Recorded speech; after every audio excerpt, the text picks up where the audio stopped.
Welcome to Ancient Echoes, the channel where history comes alive.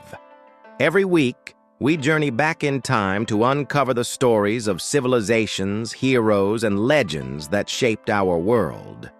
Let's step into the past and discover the echoes that still resonate today. For thousands of years, leadership in ancient China followed a simple rule. Power was not inherited. It was passed to the most capable, the most respected, the one judged worthy by the tribal leaders. This system was known later as abdication by merit. Yu the Great himself rose under this tradition. He earned authority not through bloodline, but through action. By taming the floods and restoring the land, Yu became a leader because people trusted him. But when Yu's life was nearing its end, something changed. For the first time in Chinese history, power did not pass to the wisest minister or the most respected elder. It passed from father to son. This single decision would reshape China forever. Yu had a son named Qi. According to legend, Yu originally intended to follow tradition. He selected Boyi, a capable and respected leader, as his successor. But after Yu's death, Qi did not step aside. Instead, Qi claimed the throne. Some tribes resisted, others supported him. Conflict followed. In the end, Qi prevailed. Whether through political maneuvering, military strength, or growing acceptance of hereditary rule, Qi secured power.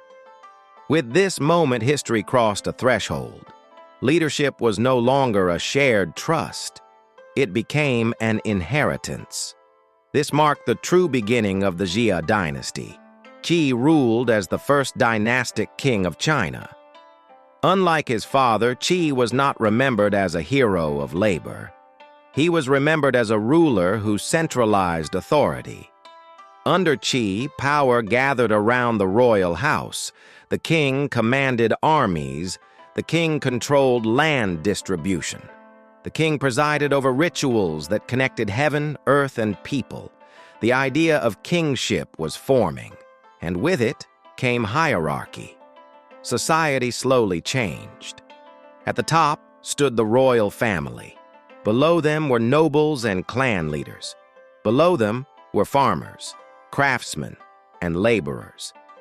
This structure brought stability, but also inequality. For many, this was the first time they lived under permanent rule rather than communal leadership.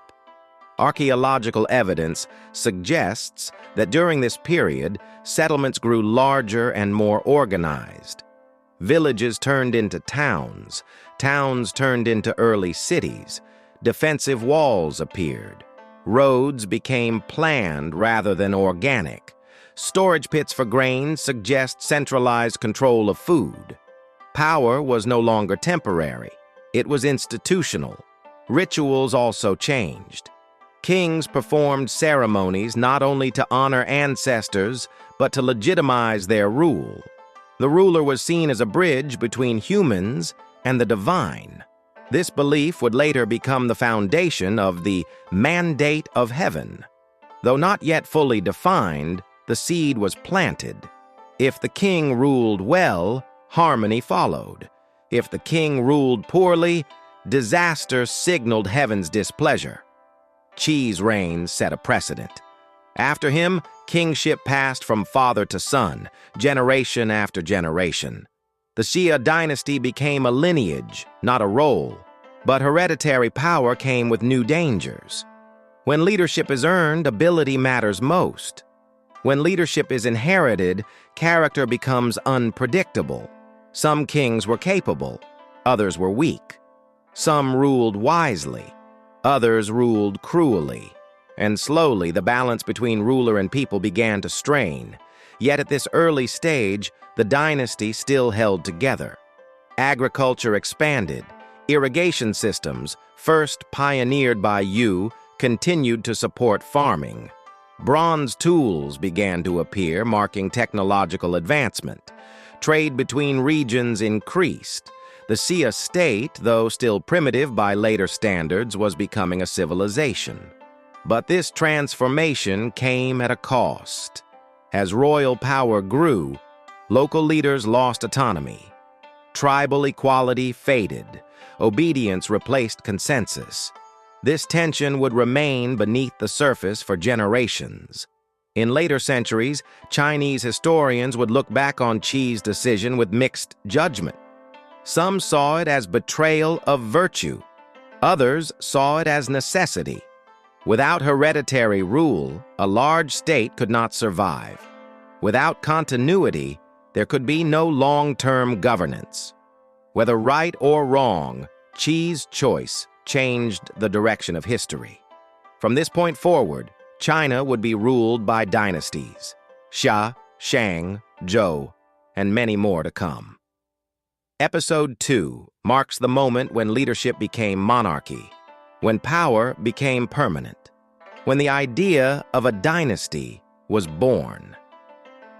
In the next episode, we will explore how the Xia Dynasty ruled in practice, how early cities formed, how technology advanced, and how the structure of ancient Chinese society truly took shape.